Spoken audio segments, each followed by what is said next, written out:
और फिर इस तरह से वही जज जो हाई कोर्ट के थे या सुप्रीम कोर्ट के थे खड़े होकर कटघरे में मौकिल की तरफ से फिर सलाम करते हैं। तो ये राष्ट्र के संविधान का प्रजातंत्र में पूर्ण रूप से अपमान, पूर्ण रूप से अपमान। इस पर आज तक कभी किसी ने विचार नहीं किया। यह भारतीय प्रजातंत्र का पूर्ण रूप से अपमान। ऐसे बड़े बड़े पदों की आपको मतलब यह है कि पूरी देखभाल रखना चाहिए कि ऐसे बड़े बड़े पद हैं और फिर आकर के वही व्यक्ति निम्न श्रेणी पर आकर के कटघरे में गिर जाए और फिर सलाम करें। ये भारत के लिए शोभा नहीं। तो मेरे पास इसकी भी योजना है, इसको आप ध्यान में रखिए और ये कभी न कभी लागू हो जाएगी। पूरी योजना है, कभी लागू हो जाएगी। मैं इतना ही विश्वास आपको दिलाना चाहता हूं कि कर्मचारी अधिकारियों का काम हो जाएगा, मासिक वेतन इनका पूरा सुविधा इनको मिलेगी, टैक्स महंगाई कम हो जाएंगे और पूरी सुविधा मासिक वेतन बचेगा। छात्रों को काम नौकरी बिना ढूंढे हुए मिलेगी और भूमि जोतकों का सारा 40 सालों का सरकारी कर्जा में ब्याज के माफ हो जाएगा और सेठ साहूकारों का काला धन सबका सब 100 वर्षों के लिए सफेद करवा दिया जाएगा। कोई जुल्म और कोई टैक्स नहीं लगेगा, एक नए पैसे का, और सब लाइसेंस खत्म करवा दिए जाएंगे। आपको ये धन कहां से आएगा? मैं इतना ही आपको बताऊंगा कि भारत में धन की कोई कमी नहीं रहेगी। और आपको क्या चाहिए? धन की कोई कमी नहीं। आप लोग बाइज्जत बदस्तूर सम्मान के साथ खेती करो, दुकान करो, दफ्तर का काम करो। क्यों ये सब झंझट में फंसते हो? धन की कोई कमी नहीं रहेगी। लेकिन वर्तमान में अंधेरा, उजाला में, ये सब चीजें जो एक सूक्ष्म संकेत में आपको दी जा रही, इसके साथ बहुत गहरा मसाला है या गहरा भंडार का हो या गहरा ज्ञान का हो, कोई ऐसी चीज है जो वास्तव में, और समय आने पर सब इस पर आकर के सब एकदम खड़े हो जाएंगे, अपने काम में लगे रहो। देखो ईश्वर का चमत्कार, अरे खुदा की खुदाइयत का करिश्मा, जरा देखो, उसका इंतजार तो करना ही पड़ेगा। अब थोड़ा बहुत इंतजार नहीं करोगे तो आपको जस और नाम और कीर्ति तो आपको कैसे मिलेगी? फिर उसमें आप भागीदार कैसे बनोगे? तो इंतजार तो थोड़ा करना ही। परिवर्तन का जब इतिहास बनता है तो इंतजार के साथ इतिहास बनता है। वैसे तो रावण मार दिया जाता, मरवा दिया जाता, महाभारत कहीं भी किसी कोने में बैठ के करवा दिया जाता, लेकिन मतलब है कि इंतजारी के साथ इतिहास नहीं बनता। इतिहास तब बनता है इंतजारी के साथ, काम के साथ। काम जो है वो इंतजारी है, आपको ये मालूम नहीं।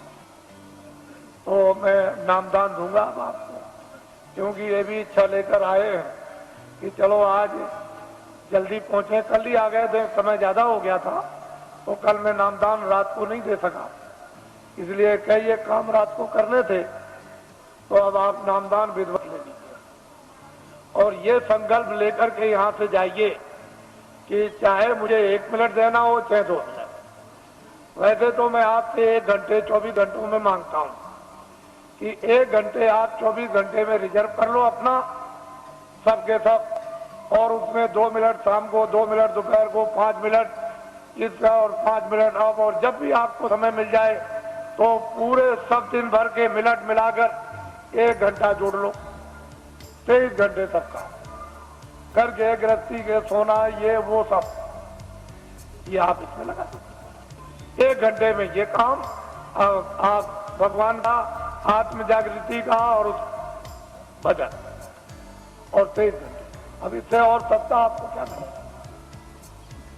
और फिर ये भी आपको बताया कि लेट के, बैठ के, खड़े होके, कुर्सी पर, चारपाई पर, स्नान करो मत करो, जहां जिस समय मौका मिल जाए 2 मिनट उसकी मजदूरी मिल जाएगी, मेहनत की 4 मिनट 10-15 मिनट, तो आप नहीं कर सकोगे तो जम के खाओगे जूतियां। जम की जूतियों में इतने कांटे हैं, इतने तीक्ष्ण उसकी धारा है, काटने की जूतियां जब पड़ती हैं, बड़े बड़े बादशाह चक्रवर्ती वहां आज भी पीटे जा रहे हैं, आपको नहीं मालूम। ऐसी जम की जूतियां हैं, वो किसी को छोड़ता नहीं। तो आप लीजिए नामदान, इसको कहते हैं अरे गुरु मंत्र दे दीजिए, दीक्षा दे दीजिए और मतलब ये दे दीजिए, सब कुछ नहीं। कलयुग में नामदान, जीवात्मा दोनों आंखों के बीचों बीच में बैठी हुई, उसका दान, वो क्या है? नाम दान, जीवात्मा का नाम दान, ये सर्वोपरि दान है, इससे बढ़ के कोई दान नहीं। तो नामदान लीजिए और नामदान के साथ साथ में ये संकल्प बोलना है, अपने मन ही मन में चिल्लाना नहीं कि हम अपनी बुराई दे देंगे। जो हमारे पाप है मन से, आंखों से, कान से जो अंदर जमा है, वो हम सब अर्पण करते हैं। ये तो दीजिए दान और अच्छी चीज दीजिए आप। 10 मिनट सुमरन में, 10 मिनट ध्यान में और आधा घंटा भजन। 50 मिनट में 10 मिनट और रह गए अभी, तो आपको ये जानना चाहिए कि आप 1 घंटा दे, तो ये काम सुलभ सीधा अभी हो जाए। अब कहीं भी कोई बंधन नहीं है किसी तरह का भी, लेकिन बंधन किस बात का है कि 24 घंटे में आपको समय देना, ये तो बंधन है, बाकी बंधन नहीं है। ये जरूर बंधन है कि नशीली वस्तुएं आप सेवन मत करना, और जितना भी घी, दूध, फल और फ्रूट और अनाज है उसको दिन में 100 बार खाओ, लेकिन गंदी वस्तु खाना, ये ध्यान रखना। बाकी तुम दिन में 100 बार खाओ, हम मना करें तब आप खाओ। भजन करना है आपको जरूर, वो तो 24 घंटे में, उससे तो आपको छोड़ना नहीं है, बाकी 23 घंटे करके काम करो, इसलिए समय आपको देना। और जो भी आपको सुबह सुलभ समय मिले, सुबह दोपहर शाम को या आगे पीछे जब भी, उसको दीजिए आप, तो जल्दी काम हो जाए। तो यह है ये शक्ति का अपना दुर्भाव, यानी उतार ऊपर से युगे युगे समय समय पर होता आया, आज की नई बात नहीं है, ये जब जरूरत पड़ी तब हुआ। तो ये चीज आपको नामदान, अब टाट वालों को ये जिम्मेदारी दी गई है, जो पहले के नामदानी थी इनको लिखा देंगे और इनको भजन बताएंगे, ध्यान बताएंगे, सुमरन बताएंगे। जब कभी आगे पीछे नाम को भूल जाए, रूप को भूल जाए, तो आपका कर्तव्य और दायित्व है कि इनको बताएं, और आपका ये कर्तव्य है इनसे पूछ लें। लेकिन ऐसे व्यक्ति से मत पूछिएगा जो जानता ही नहीं, जिसको नामदान पता ही नहीं, उससे पूछने लगे वो क्या बताएगा। और फिर अपनी गोपनीय जो अंदर की चीज है, जो आंख से देखो, कान से सुनो, वो तो टाट वाले को भी मत बताना। ये जो नाम याद कराएगा, भजन आपको बैठा के बताएगा और ध्यान बताएगा, सुमरन सिखाएगा, उसको भी देखा सुना मत बताना, उससे भी छुपा लेना। जितना छुपा लोगे उतने अंदर प्रकट, उतने ही उतरेगा, उतना ही खजाना खुलेगा, उतना ही प्राप्त होगा। अरे तुम क्या है, बड़े बड़े बादशाह जब इस वस्तु को प्राप्त करते हैं तो राज और पूरी सल्तनत पर, चक्रवर्ती राज पर लात मार देते हैं। ये कुछ नहीं है, और कहते हैं कुछ नहीं, राजा जनक लात मार दिया, वो कुछ नहीं समझते। बड़े बड़े इतिहास लिखे हुए, ये तो कुछ और चीज है, ये कुछ नहीं है। वो चीज गृहस्थ आश्रम में यदि आपको प्राप्त हो तो इससे अच्छा और सुहाना समय कौन सा है। ये आपका स्थान है। आप साधना कार्यक्रम में भी आप बरसात में होगा, गुरु पूर्णिमा जुलाई के बाद, तो आप उस समय जो आस पास के हो और जो इच्छुक जिज्ञासु होते हैं वो आते हैं। 1 हफ्ते का कार्यक्रम चलता है, उसमें खामियां, उसमें गलतियां, उसमें करना न करना, उसमें बढ़ना न बढ़ना, जानकारी उसमें प्राप्त हो जाती है, ताकि उनको और प्रोत्साहन और उन पर दया मिलती है तो और आगे बढ़ते हैं। इस तरह से कार्यक्रम चलता रहता है। और मैं अभी जैसे ही 31 मार्च समाप्त होगा तो मैं अभी घोषणा करता हूँ दौड़ेगी। अब आप लोग अपना एक कार्यक्रम बनाएंगे। ये लोग कुछ मनाते चले आए, क्योंकि मैं 21 महीने, मैंने तो कभी कहा नहीं था, 21 महीने मुझे सरकार ने, यानी क्रोध में, मैंने तो कोई अपराध किया नहीं था, मैंने तो कोई आंदोलन, हड़ताल, तोड़फोड़, कोई अमानवीय काम हिंदू मुसलमान सिख ईसाइयों का, ये कोई जात पात का, ब्राह्मण क्षत्रिय वैश्य हरिजन, ये वो छोटे धोबिया और कोई, मैंने तो कभी किया नहीं। मेरे यहाँ तो कोई रगड़ा झगड़ा है नहीं, लेकिन भविष्यवाणी जरूर करता था। उससे सरकार मुझसे नाराज, और उसने इस नाराजगी में नेता लीडरों को तो पकड़ा ही, मुझे भी पकड़ लिया और पकड़ के जेल में बंद कर दिया। फिर मेरे ऊपर इतने बखेड़े लगा दिए, इतने झंझट लगाए उन्होंने, सामान लेने के, ये लेने के, जमीन लेने के, जानवर लेने के, इतने बखेड़े और झंझट खड़े कर दिए कि अगर मेरी जगह पर बादशाह भी हो तो खत्म हो जाए। ऐसे झंझट डरने खड़े, छोटे मुकदमे नहीं है, मामूली मुकदमे नहीं लगाए, इतने झंझट मुकदमों के लगा दिए। और मैं एक सामाजिक आदमी, जनहितों का काम करने वाला, मेरे ऊपर, जबकि मैं रात और दिन चिल्लाता हूं मेरा कुछ नहीं है, ये सब जनता जनार्दन का सब कुछ है। जब मैं खुले मैदान में ये कहता हूं तो मेरी भावना ही वही है, तो और लिखा पढ़ी क्या हो सकती। लिखने पढ़ने वाले तो रोज बेईमानी करते, रोज लिखा पढ़ी का दस्तावेज बदल देते हैं और झूठ झूठ बोल जाते हैं। तो मेरी जबान दस्तावेजी है, तो मैं जनहितों का काम करता हूं, तो मेरे ऊपर सरकार ने इतने बखेड़े। और कल मैंने ये बात कही है कि ये सब बखेड़े न्यायालयों में अब भी मौजूद हैं, लेकिन सरकार ने लखनऊ से नया फ्रेश गजट निकाल दिया। जो दस्तावेज मैंने जमीनें खरीदी नाम की उनका, और इतना आंखों से देखते हो कि ये बना हुआ फ्रेश गजट निकाल दिया कि जमीन एक्वायर की जाएगी। बताइए, और पूरा मथुरा को गजट कर दीजिए कि सब ये कारखाना मथुरा सबको भगा दिया जाएगा और यहाँ कारखाना बनाया जाएगा, सब मकान तोड़ दिए जाएंगे, मंदिर और मस्जिद सब तोड़ दी जाएगी और यहाँ कारखाना बनाएगा। गजट निकाल दीजिए, क्योंकि आपको तो गजट निकालने का पूरा राइट और अधिकार है, तो निकाल। तो असली चीज ये है, इसको समझने की चीज है, इसको समझिए। तो मुझे जेल में बंद कर दिया और जेल में बंद करके मुझे इस योग छोड़ दिया था कि ये कभी भी नाम नहीं लेंगे। लेकिन मैं तो ईश्वर विश्वासी आदमी, मेरे पास ऐसे सेठ साहूकार भेजे गए कि तुम हवाई जहाज ले लो, एक ले लो, ये जमीन क्या है, तुमको हजारों एकड़ तुमको जमीन दे दी जाए, एरोड्रम बनवा दिया जाए। मेरे पास बड़े बड़े सेठ आए और उन्होंने कहा कि हम सब कुछ सेवा करने को तैयार हैं। हमने क्या करेंगे, कह लगे जो आप जितना चाहे धन हम खर्च कर देंगे। तो मैंने कहा एक काम कीजिए कि अयोध्या में, मथुरा में और यहाँ और हरिद्वार में और नासिक में लूले लंगड़े अंधे बहरे ये तमाम रहते हैं बेचारे गरीब, जिनके पास कपड़ा और खाना नहीं है, तो मैं बताऊंगा कि कंबल, अनाज और रोटियां और ये दवाएं ये सब तुम ट्रक में ला दो और चलो मेरे सामने बांटो। कह लगे ये काम नहीं हो सकता, ये काम नहीं हो सकता। तो हमने कहा भाई ये काम नहीं हो सकता तो ये भी नहीं हो सकता, क्यों कि राजद्वारे 7 जन, राजाओं के दरबार में 3 लोग जाया करते हैं, राजद्वारे 7 जन 3 वक्त को जाएं। साधु जो है 3 चीज हो जाते हैं, के मान, के माया, के मीठा की चाह, या मीठा के लिए, मान के लिए, धन के लिए। तो इनमें से तीनों चीजें हमको कुछ नहीं चाहिए, ना मीठा चाहिए, ना मान चाहिए और ना माया चाहिए। अब बोलिए अब आप क्या चाहिए? कह लगे तब फिर ये, तो मुझे लालच दी गई। मेरी जगह पर अगर कोई आदमी होता और तो बिल्कुल सराबोर हो जाता, लेकिन मैं तो एक सिद्धांतवादी, छोटा मोटा आदमी, एक सेवक, मैं तो भगवान में विश्वास करने वाला। मैं तो जानता हूं कि जब ये किराए का मकान है, ये किराए का मकान है, तो क्या तुम संतुलन लेकर, मकान लेकर, क्या मैं ये जमीन लेकर जाऊंगा?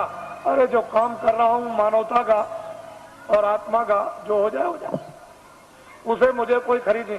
कोई हिंदुस्तान में माई का लाल ये पैदा नहीं हुआ जो अपने धन से बाबा जी को खरीद ले। तुम कभी ये धोखा मत खाना, बाबा जी चाहे तुम्हारे आदेश से आश्रम छोड़ करके चले जाएं जो जनहितों का है, लेकिन हिंदुस्तान में मुझे अपने पैसे से कोई खरीद नहीं सकता। इसको आप हमेशा ध्यान में रखिए। बाकी मैं सबकी सेवा करता हूँ, सबके लिए कल्पना और प्रार्थना भगवान से सबके भलाई के लिए करता रहता हूँ। कोई भी हो जनमानुष, इसमें हिंदू मुसलमान की क्या बात, वो तो मैं करता ही रहूंगा। लेकिन कोई अगर चाहे कि भाई इस तरह से मैं खरीद लूं तो खरीद लूं।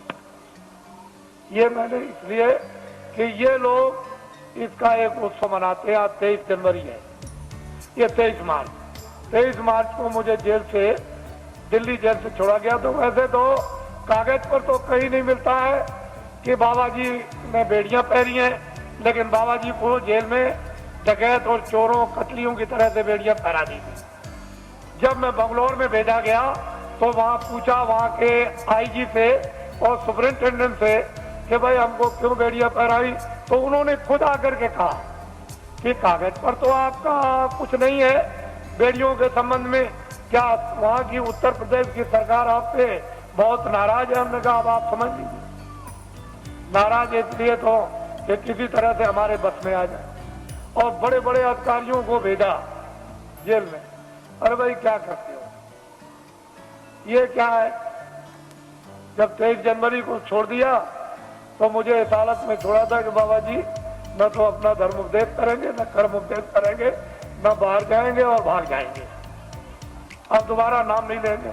लेकिन अब तो मैंने इतना जनमत तैयार कर दिया कि किसी राजनीतिक पास और किसी धार्मिक के पास इतना जनमत देश में है ही नहीं, इतना जनमत नहीं है।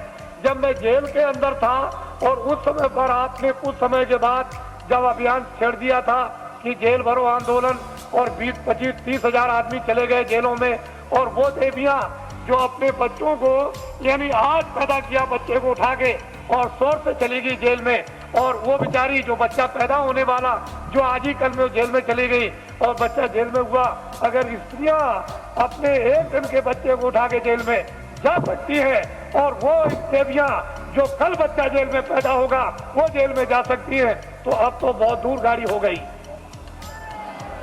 अब तो इनको अगर आदेश मिल जाए तो क्या कर देंगे, आपको तो अभी कुछ पता नहीं, मालूम नहीं। तो अब बहुत दूर चला गया मामला, अब कुछ और बात हो गई। अब वो बात नहीं है, अब तो सारा ही माहौल यानी परिवर्तित होने वाला है, अभी आपको क्या पता है। इसलिए ये लोग मनाते हैं तो मैं तो रहूंगा नहीं, मैं तो उधर कमरे में चला जाऊंगा और ये लोग कुछ अपना मना के और भी समाप्त कर दें। क्योंकि अब ये यहाँ आए हुए हैं और इसी होली के अवसर पर ये जगह जगह मना रहे, लेकिन ये पड़ गया। और आप लोग यहाँ मुझसे कोई भूल चूक हुई हो तो आप लोग हमेशा क्षमा करते रहेंगे। और इसके बाद आपसे जाने की आप तैयारी करें, जल्दी निकले और पहुंचे अपने घरों में, और दूसरे साथी दूत द्वारा आदेश की प्रतीक्षा करें और वो फौरन अभी आदेश आपको मिलने वाला है। अब लोग बहुत से ऐसे रह गए कि महाराज मैं अपनी कुछ बात कह नहीं सका, इतनी दूर से आया था, तो मैं उधर अंदर में पहुंचूंगा तो जो भी आपकी बात होगी वो सुनूंगा, और जो प्रसाद होगा जो जरूरत पर आपके काम आता है वो भी आपका स्पर्श कर दूंगा। तो आपकी तकलीफ में, परेशानी में, इसमें उसमें जो एक आधार होता है मददगार का, अगर वैसे ही कह दूं तब तो आपकी समझ में आएगा नहीं, लेकिन एक आधार रहेगा कि इलायची दाना है, ये चीनी है, बताता है, ये चीज है, तो आप उसको रखे रहोगे और जरूरत पर काम लोगे तो उससे जब लाभ हो जाएगा तो आपको फेथ हो जाएगा, विश्वास होगा कि नहीं मालिक की दया मुझ पर भी हो रही है। तो मैं उधर बैठ के छू दूंगा। आपको मुझसे कोई आदमी खाली जाने वाला है ही नहीं, ऐसा नहीं, जितने भी लोग हैं मिल ही के जाते हैं, इस पर अर्जी करा के जाते हैं, उनको ये मालूम है, तो वो कर दूंगा, वहां मिल लूंगा। और अब तो मुझे आप थोड़ा यहीं नीचे रहूंगा, आप बैठे रहेंगे, कोई खड़ा नहीं होगा, मैं यहीं अंदर ही बैठूंगा यहीं ऊपर सीढ़ियों पर, तो आप सब बैठे रहेंगे और ये भी कार्यक्रम कुछ ही मिनट में पूरा कर लीजिए आप, क्योंकि लोगों ने प्रार्थना की है कि आप जाइएगा नहीं, आप यहाँ अंदर बैठ जाइए, मैं अपना काम कर लूँ, तो वो अपना काम अभी हुआ जाता है। बाकी आप लोग ये नामदान हुआ है, अमोलक चीज है, इसको याद करा देना और आज ही से ये शुरू कर दो। एक घड़ी आधी में पुनः तुलसी संगत हाथ की हरे कोट अपराध। ये वस्तु ऐसी है आदि की, इसमें जरा भी ढील करनी नहीं करनी, ना क्षणों की ढील करनी, ना एक मिनट की, इसको करना है। जय गुरुदेव, जय गुरुदेव, जय गुरुदेव।